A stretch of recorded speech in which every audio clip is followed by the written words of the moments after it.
इस news bulletin में आइए नजर डालते हैं दिन भर की बड़ी खबरों पर। इसराइल और हमास के दरमियान एक हफ्ते की जंगबंदी के बाद दोबारा जंग शुरू हो गई है। टाइम्स ऑफ इसराइल के मुताबिक आईडीएफ ने गाजा में बमबारी शुरू कर दी है। इसराइल के इलाके होलेत में रॉकेट अलर्ट जारी कर दिया गया है। आईडीएफ ने हमास पर जंगबंदी की खिलाफ वर्जी का इल्जाम लगाया है। एक रिपोर्ट के मुताबिक इस्लामी जिहाद की अस्करी विंग अल कुद्स की जानिब से सुबह के वक्त इसराइल के कई शहरों पर हमले किए गए। इसराइल ने हमले के बायस शुमारी 2 शाहराहें बंद कर दी हैं। इसके अलावा सरहदी इलाकों में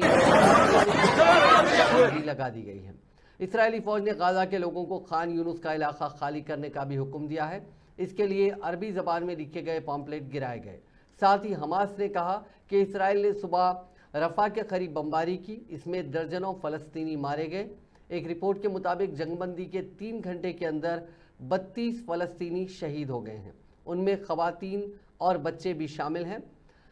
वहीं इसराइली सदर आइजैक हर्जोग ने दुबई में मौसमियाती सरबराही इजलास COP28 के दौरान वज़ीर आज़म नरेंद्र मोदी से मुलाकात की। उधर हमास ने मुत्तहदा अरब अमारात से अपील की है कि वो इसराइल को मौसमियाती सरबराही इजलास में शिरकत की इजाज़त ना दे। नागार्जुना सागर प्रोजेक्ट से पानी को छोड़ने के मामले में 28 नवंबर से कबल जो सूरत हाल थी उसे बरकरार रखने के लिए सीआरपीएफ दस्तों के जरिए प्रोजेक्ट का तहफ़्फ़ुज़ करने मरकज़ी वजारत दाखिला के सेक्रेटरी की तजवीज़ से 2 रियासतों तेलंगाना और आंध्र प्रदेश ने इत्तेफाक किया है। नागार्जुना सागर प्रोजेक्ट से 29 नवंबर को आंध्र प्रदेश हुकूमत की जानिब से एक यकतरफा फैसले में मुसल्ला दस्तों को रवाना करते हुए लेफ्ट केनाल से पानी छोड़ने के मामले के बाद पैदा होने वाले तनाज़े की यकसोई के लिए मरकज़ी हुकूमत चौकस हो गई है।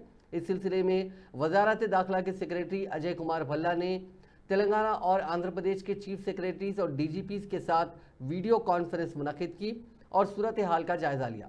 इस वीडियो कॉन्फ्रेंस में मरकज़ी वजारत आबी वसाइल के सेक्रेटरी और Krishna water river management board के ओहदेदार और दूसरे मौजूद थे। इस वीडियो कॉन्फ्रेंस से खिताब करते हुए तेलंगाना की चीफ सेक्रेटरी शांति कुमारी ने बताया कि 29 नवंबर की रात आंध्र प्रदेश से ताल्लुक़ रखने वाले तकरीबन 500 से ज़ायद मुसल्लह फौजी और पुलिस ने नागार्जुना सागर डैम पहुंचकर वहां के सीसी कैमरों को तोड़ दिया और प्रोजेक्ट के 5वें और 7वीं गेट पर वाक़े हेड रेगुलेटर को खोलकर तकरीबन 5000 क्यूसिक पानी आंध्र प्रदेश के लिए छोड़ दिया। इस वक्त तेलंगाना में असेंबली इंतखाबात की तैयारियां चल रही थी।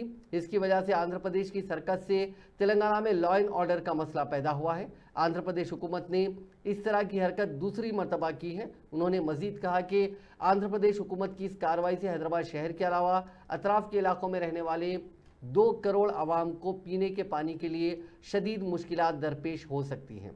शांति कुमारी ने मरकज़ी वजारत दाखिला के सेक्रेटरी से दरख्वास्त की कि 2014 से पानी की इजराई के मामले में जो पॉलिसी इख्तियार की गई थी उसे बरकरार रखा जाए।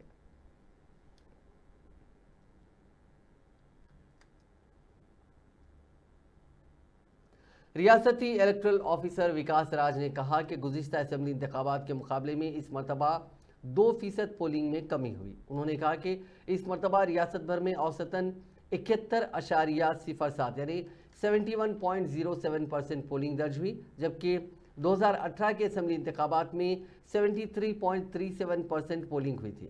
प्रेस कॉन्फ्रेंस से खिताब करते हुए उन्होंने कहा कि रियासत भर में पोलिंग का अमल पुरअमन तौर पर अख्तिताम को पहुंचा। 1,80,000 अफराद ने पोस्टल बैलेट से इस्तेफादा किया। रियासत के किसी भी पोलिंग बूथ पर दोबारा पोलिंग की ज़रूरत नहीं है। हैदराबाद ज़िले में सबसे कम 46.68 46.68% पोलिंग रिकॉर्ड हुई, जबकि सबसे ज़्यादा भोनगिर ज़िले में 90.03% पोलिंग दर्ज हुई।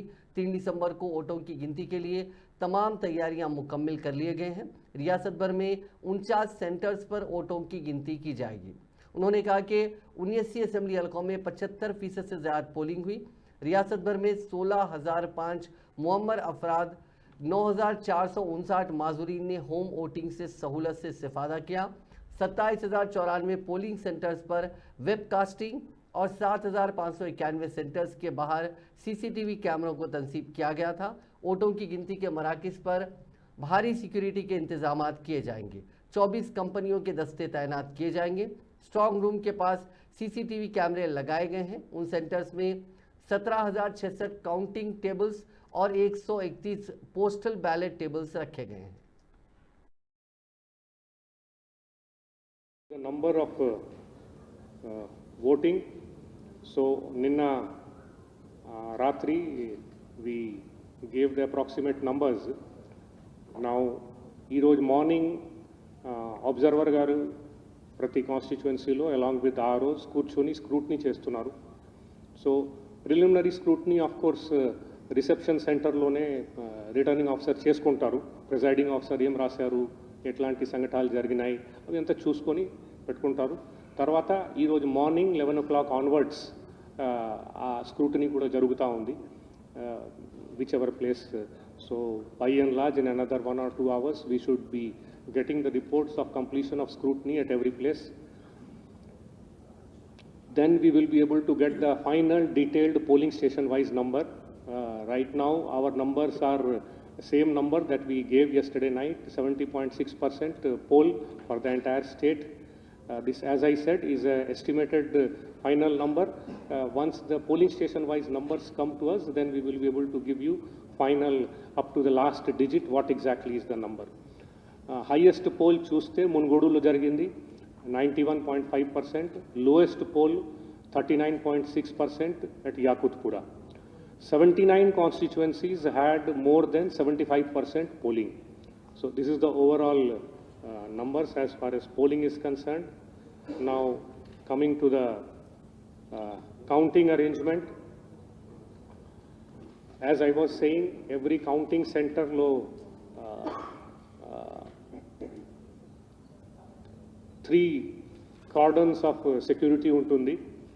So inner layer will be there of the central security forces. Tarvata second layer lo state armed reserve will be there, and outer level lo state police force will be there basically to control the traffic so that it does not come near it.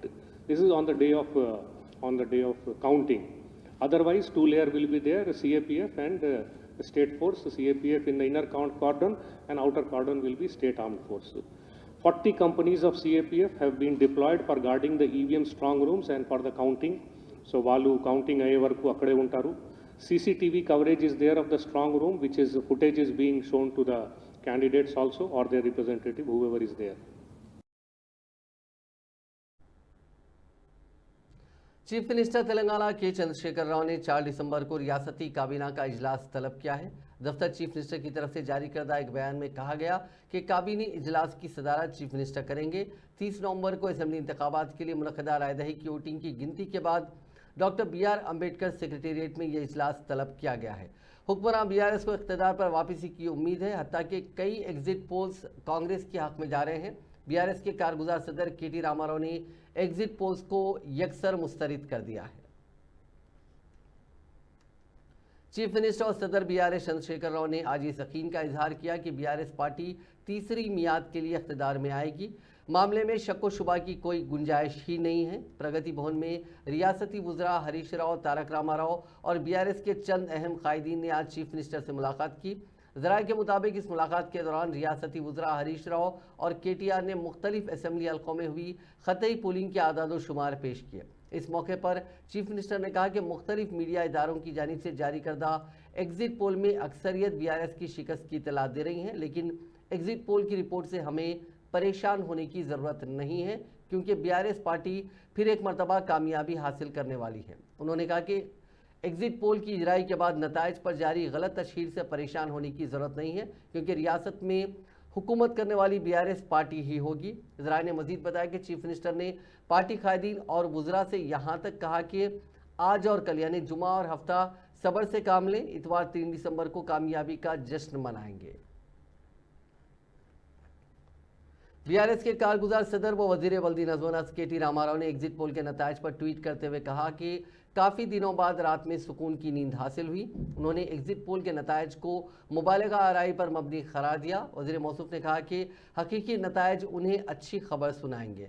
वाज़ेह है कि गुज़िश्ता रोज़ polling के अख्तिताम के बाद तेलंगाना भवन में press conference से खिताब करते हुए KTR ने एग्जिट पोल की रिपोर्ट को मुस्तरद कर दिया था। उन्होंने कहा था कि 2018 के असम्बली इंतखाबात में भी एग्जिट पोल के नताइज हकीकी नताइज के बरक्स थे। उस वक्त 5 एग्जिट पोल्स के नताइज में सिर्फ एक इदारे के एग्जिट पोल दुरुस्त साबित हुए, तहां वो भी बीआरएस को हासिल होने वाली सीटों का अंदाजा नहीं कर सके। बाकी 4 एग्जिट पोल गलत साबित हुए। सीएलपी लीडर भट्टी विक्रमार्का ने कहा कि रियासत में कांग्रेस की हुकूमत कायम होने वाली है। कई इदारों के एग्जिट पोल के नतायज भी कांग्रेस की कामयाबी की पेशकयासी कर चुके हैं। मीडिया से बात करते हुए उन्होंने कहा कि बीआरएस के कायदीन ने इख्तिदार का गलत इस्तेमाल करते हुए अराजी मामलात और कई मामलात में मुलविस रहे। उन्होंने इल्ज़ाम लगाया कि नई हुकूमत कायम होने से कबल मौजूदा कारगुजार हुकूमत हैदराबाद के अतराफ के मख्तस अराजियात को बीआरएस कायदीन के हामियों के नाम मुंतकिल करने की कोशिश कर रही है। इसके अलावा गुज़िश्ता 4-5 दिनों से अपनी पसंद के कॉन्ट्रैक्टर्स को बिल की रकम भी जारी करने की कोशिश कर रही है। उन्होंने हुकूमत को इंतबाह दिया कि वो आवाम को नुकसान पहुंचाने वाले फैसले ना करें। उन्होंने आला ओहदेदारों को मशवरा दिया कि वो बीआरएस की आला क़यादत के झांसे में ना आए।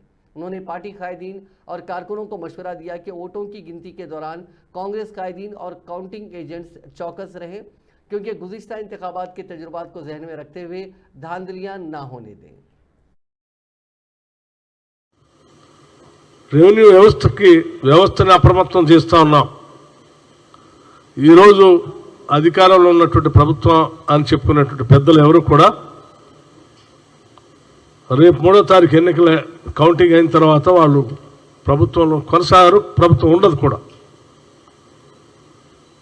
మీరు తొందరపడి వారు చెప్పిన మాటలు విని అడ్డగోలుగా రిజిస్ట్రేషన్ చేసేటువంటి కార్యక్రమం కానీ లేకపోతే ఇతరత్ర కార్యక్రమాలు కానీ చేయొద్దని చెప్పి చాలా స్పష్టంగా వారికి చెప్పడమే కాకుండా అలాగే దాంతోపాటు ఇంకో అంశం కూడా ఉంది. రాష్ట్రంలో రైతు బంధు ఇస్తామని చెప్పి ఆ రైతు బంధు కోసం ఇవ్వకుండా ఎన్నికల కోడ్ వచ్చేంతవరకు కావాలని తాత్సర్యం చేసి అది రాకుండా చేసి మళ్ళీ ఎన్నికల కోడ్ ఆపిందనే ఒక అపవాదం కూడా ఎన్నికల కమిషన్ మీదనో లేకపోతే ఇంకో రకంగానో వాళ్ళని మోసం చేసే కార్యక్రమం మనందరికీ తెలిసిందే. వాటితో పాటు ఇప్పుడు ఈ రాష్ట్రంలో కాంట్రాక్టర్లకి ఈ 4-5 రోజుల్లోనే బిల్లులు సరిగా చేశారో లేదో తెలియదు పనులు, కానీ వారికి వనరులు సమకూర్చినటువంటి కాంట్రాక్టర్లకి పనులు చేసినా చేయకపోయినా ఏదో రకంగా బిల్లులు పెట్టించుకొని వేల కోట్లు వారికి నచ్చినటువంటి కాంట్రాక్ట్. कांग्रेस पार्टी के सीनियर कायद और निजामाबाद अर्बन के उम्मीदवार मोहम्मद अली शब्बीर ने आज दोपहर में उर्दू सहाफ़ियों से मुलाकात की। इस मौके पर खिताब करते हुए उन्होंने कहा कि निजामाबाद शहर के तमाम तबक़ात की आवाम का उन्हें भरपूर ताउन रहा। उन्होंने कहा कि इंतखाबी सरगर्मियों के दौरान शहर के मुख्तलिफ इलाकों से तमाम तबक़ात ने उन पर जिस तरह अपना एतमाद ज़ाहिर करते हुए रायदही के मौके पर भारी अक्सरियत से उनकी कामयाबी को यकीनी बनाने के लिए उनके हक़ में अपने वोट का इस्तेमाल किया। तमाम वोटर्स से उन्होंने इज़हार तशक्कुर किया और कहा कि शहर के तमाम मसाली को मकातिब फ़िक्र उलमा व मशाइखीन ने भी अपने अपने प्लेटफॉर्म्स के ज़रिए उनकी कामयाबी को यकीनी बनाने के लिए नाकाबिल फरामोश किरदार अदा किया, जिसके लिए वो तमाम उलमा व मशाइखीन और तमाम मकातिब फ़िक्र व हर एक के ममनून व मशकूर हैं। मोहम्मद अली शब्बीर ने कहा कि उनकी कामयाबी के साथ ही शहर की तरक्की व आवाम की खुशहाली के अलावा शहर के स्लम इलाकों की तरक्की व उन इलाकों के मसाइल को हल करने की कोशिश करेंगे जिनमें बाबन साहब पहाड़ी ब्रिज की तामीर, उर्दू सहाफ़ियों के दिरेना मसाइल व मुतालबात की यकसोई उनकी अवलीन तरजीहात में शामिल है।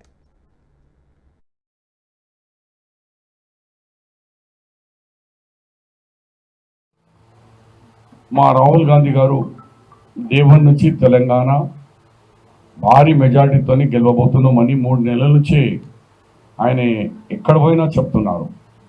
ఢిల్లీలో ప్రెస్ కాన్ఫరెన్స్లో కూడా డైరెక్ట్ చెప్పినారు Telangana we will win thumping majority అని.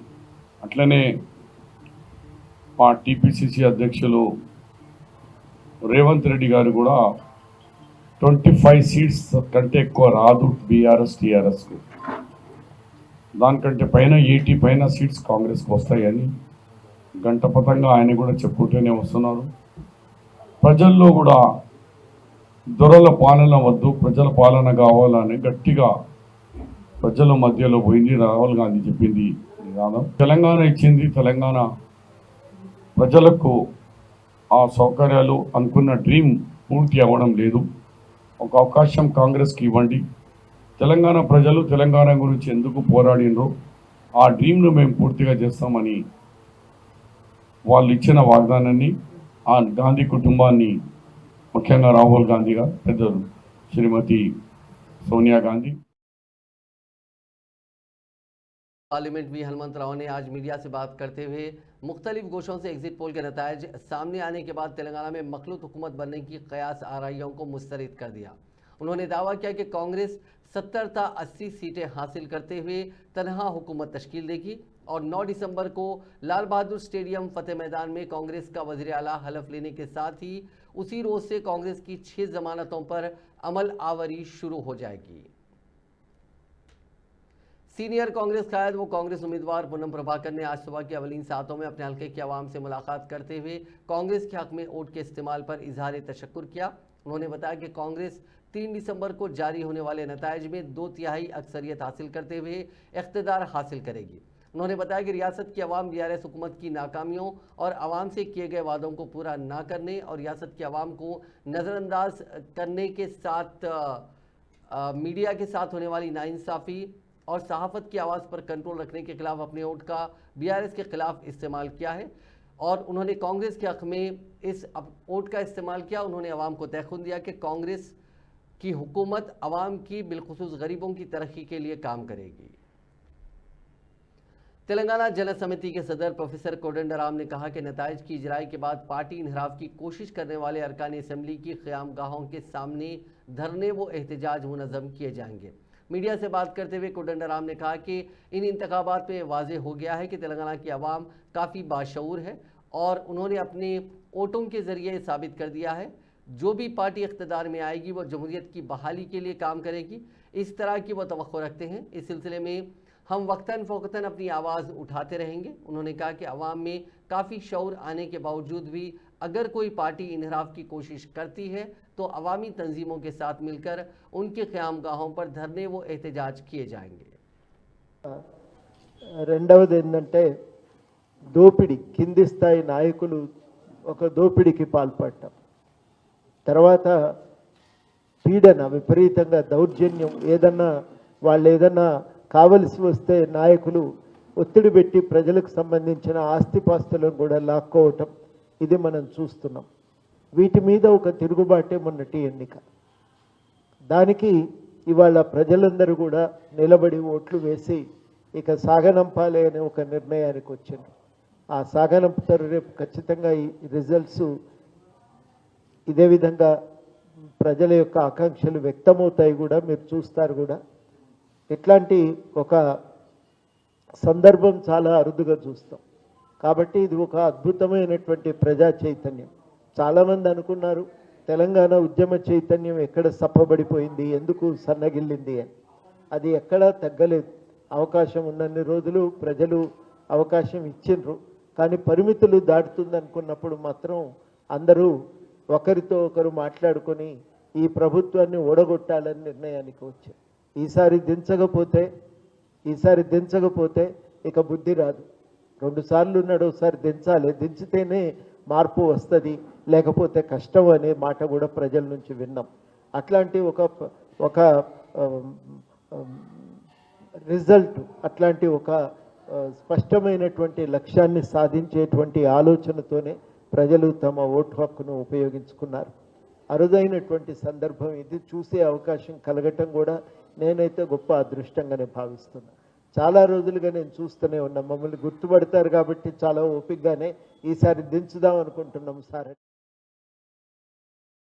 वोट के इस्तेमाल के लिए हैदराबाद से अपने अपने अजला रवाना होने वाली आवाम अपने वोट का इस्तेमाल करने के बाद जुमेरात की शाम और जुमे की सुबह हैदराबाद वापस होने के लिए जब बस स्टेशन पहुंचे तो उन्हें उस वक्त काफ़ी मायूसी हुई जब RTC बसें महदूद तौर पर चलाने से वह हैदराबाद पहुंचने से कासिर रहे। रियासत के अजला करीमनगर, वरंगल, जगतियाल, आदिलाबाद और महबूबनगर और दीगर अजला के बस स्टेशनों पर मुसाफिरों ने एहतजाज करते हुए काफ़ी नारेबाजी की और आरटीसी की जानिब से मुनासिब तादाद में बसें ना फराहम करने पर तनकीद की। तेलंगाना में एक अजीब व गरीब वाक़या पेश आया। वोट के लिए पैसे कम देने की शिकायत करते हुए एक शख्स ने जान दे देने की कोशिश की। ये वाक़या कामारेड्डी असेंबली हल्के में पेश आया। ज़राए के मुताबिक मौजू एडलूर से ताल्लुक़ रखने वाले नारायणा के घर में 4 वोट हैं। उसने सियासी जमातों से एक वोट के लिए 1000 रुपये के हिसाब से 4000 रुपये तलब किए, लेकिन एक पार्टी वाले ने उसे 2000 रुपये दिए, जबकि वो 4000 रुपये का मुतालबा कर रहा था। वो मजीद 2000 रुपये का मुतालबा करते हुए कल शाम तक सियासी जमात के कायद के पीछे फिरता रहा। ताहम उसे पैसे नहीं मिले, जिस पर उसने ना खुद वोट दिया और ना ही अपनी बीवी को वोट देने दिया। जुमेरात की शाम तक भी जब उसके वोट ना देने पर गांव वालों ने उससे बहस व तकरार शुरू की तो नारायणा ने बरहम होकर अपने जिस्म पर पेट्रोल छिड़क कर आग लगा ली। उसे फौरी तौर पर इलाज के लिए अस्पताल ले जाया गया। वो मामूली तौर पर झुलस गया है। कर्नाटका के बेंगलुरु में 48 प्राइवेट स्कूलों में बम की धमकियां मिली हैं। धमकी जुमा यानी 1 दिसंबर को ईमेल के जरिए दी गई। तमाम स्कूलों को बैक वक्त एक ईमेल मौसूल हुआ जिसमें दावा किया गया कि स्कूलों के अंदर बम नस्ब किए गए हैं। स्कूल इंतजामिया ने फौरी तौर पर पुलिस को इतला दी। पुलिस ने स्कूलों से तुलबा और अमले को निकालकर सर्च ऑपरेशन शुरू किया। इसमें bomb disposal squad, dog squad और एंटी सबोटाज टीम भी मौके पर पहुंची। बम की इतला मिलते ही वालिदैन अपने बच्चों को लेने पहुंचे। इससे अफरा तफरी मच गई। ताहम नायब वज़ीर आला DK शिव कुमार ने इस ईमेल को अफवाह बताया। उन्होंने कहा कि घबराने की ज़रूरत नहीं है। बम या अफवाह फैलाने वाले मुलजिम को 24 घंटे के अंदर गिरफ्तार कर लिया जाएगा। पुलिस का कहना है कि सर्च ऑपरेशन ख़त्म हो चुका है और किसी भी स्कूल में कोई मशकूक चीज़ नहीं मिली।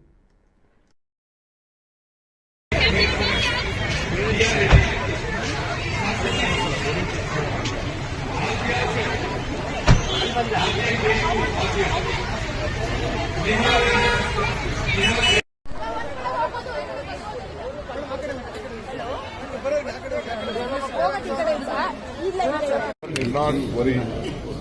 Going in front of my house and various institutions in Bangalore. We could see some email. I think within few hours, my crime department, cyber crime department will trap them. It is a hoax call where all this type of issues will happen.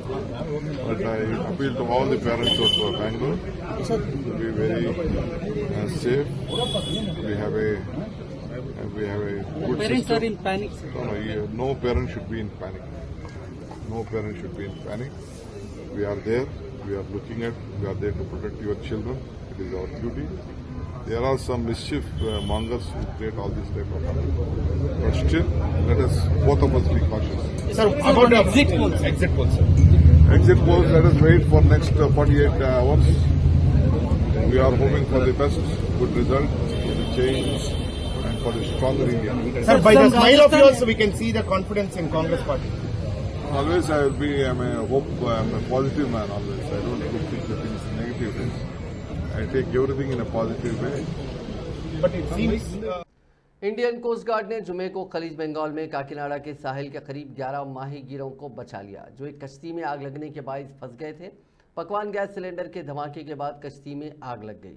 Coast guard की कश्ती जो patrolling पर थी फौरी तौर पर rescue team को चौकस किया जिसमें माहीगीरों को बचाने में कामयाबी हासिल की। यह हादसा उस वक्त पेश आया जब माहीगीरों का एक ग्रुप समंदर में मछलियां पकड़ने के बाद वापस हो रहा था। आग की शिद्दत ने कश्ती के एक बड़े हिस्से को मुतासिर किया जिसमें ये माहीगीर फंस गए थे। कोस्ट गार्ड स्टाफ की बरवक्त कार्रवाई की वजह से इंसानी जिंदगियों को बचाया जा सका। चंद माहीगीरों ने समझा जाता है कि खुद को बचाने के लिए समंदर में छलांग लगा दी। ताहम कोस्ट गार्ड की रेस्क्यू टीम ने उन सबको बचा लिया। समंदर में मछलियां पकड़ने के लिए जाने के दौरान माहीगीरों ने गैस सिलेंडर, ज़रूरी अशिया अपनी कश्तियों में रखे थे ताकि मछलियां पकड़ने के दौरान खाना पकाकर खाया जा सके। इस किस्म के एक वाक़े में चंद दिन कबल 11 माहीगीरों को बचाया गया था। उड़ीसा में आज सुबह हुए खौफनाक सड़क हादसे में 7 अफराद की मौत हो गई और कई लोग शदीद तौर पर जख्मी हो गए। हादसे की वजह से ये माफ कीजिएगा, यह हादसा केविंझार जिले में पेश आया, जहां 20 लोगों से भरी एक वैन सड़क पर खड़े ट्रक से टकरा गई। इब्तदाई जानकारी के मुताबिक वैन में सवार लोग खटगांव तारनी मंदिर दर्शन के लिए जा रहे थे और रास्ते में ही यह हादसा पेश आया। टक्कर इतनी जबरदस्त थी कि वैन के टुकड़े कई मीटर दूर जाकर गिरे। हादसे के बाद मौके पर पहुंची पुलिस ने महलूकीन की लाशों को पोस्टमार्टम के लिए अस्पताल भेज दिया। वज़ीर-ए-आज़म नरेंद्र मोदी ने जुमे को दुबई में COP28 यानी वर्ल्ड क्लाइमेट एक्शन समिट में शिरकत की। अपने ग्रीन क्रेडिट प्रोग्राम में मोदी ने कहा कि जिस तरह हम अपने हेल्थ कार्ड के बारे में सोचते हैं, उसी तरह हमें माहौल के बारे में भी सोचना चाहिए। हमें ये भी सोचना चाहिए कि हमारी तरह ज़मीन के सेहत कार्ड में भी मुस्बित नुकात शामिल किए जाएं। फ्रेंड्स, मैंने हमेशा महसूस किया है कि कार्बन क्रेडिट का दायरा बहुत ही सीमित है और ये फिलॉसफी एक प्रकार से कॉमर्शियल एलिमेंट से प्रभावित है। मैंने कार्बन क्रेडिट की व्यवस्था में एक सोशल रिस्पॉन्सिबिलिटी का जो भाव होना चाहिए, उसका बहुत अभाव देखा है। हमें होलिस्टिक तरीके से नई फिलॉसफी पर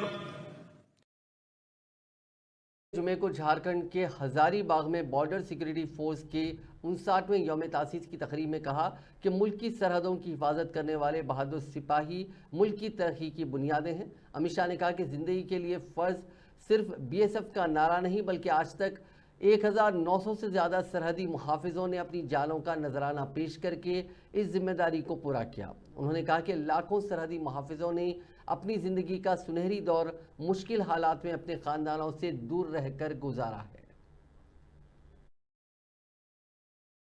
कल ही मैंने पूरे देश भर के वामपंथी उग्रवाद की समस्या पर हमारी जो लड़ाई चल रही है, इनके साथ लड़ाई चल रही है, इसकी समीक्षा की थी।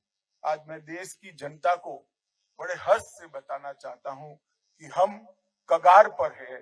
वो दिन दूर नहीं कि देश वामपंथी उग्रवाद से पूर्णतया मुक्त हो जाएगा। आज मैं आपको विश्वास से कह रहा हूं, विगत 10 सालों में सातत्यपूर्ण प्रयास जो भारत सरकार ने किया है, इसकी कारण हिंसा की घटनाओं में 52% की कमी आई है। मृत्यु की घटना में 70% की कमी आई है। प्रभावित जिले 96 से घटकर 45 रह गए हैं और पुलिस स्टेशन 495 से घटकर 176 रह गए हैं। अब ये सिमटता जा रहा है जो वामपंथी उग्रवाद, इसको एक नए हौसले और जोम के साथ अंतिम प्रहार करने के लिए CRPF और BSF और ITBP तीनों तैयार है और हम आने वाले दिनों में वामपंथी उग्रवाद से देश को मुक्त कराने के लिए कटिबद्ध है। वैक्यूम को भरने के लिए 2019 से लेकर अब तक 199 नए शिविर खोले गए हैं। नए कैंप्स की स्थापना और गश्त बढ़ने से इनके सभी प्रकार के संसाधनों पर कमी आई है और उसी का परिणाम है कि बूढ़ा पहाड़ और चकरबंदा जैसे दुर्गम क्षेत्रों के अंदर आज संपूर्ण उसको वामपंथी उग्रवाद से मुक्त करने में। नाजरीन, इस न्यूज़ बुलेटिन में बस इतना ही। आप देखते रहिए INN चैनल।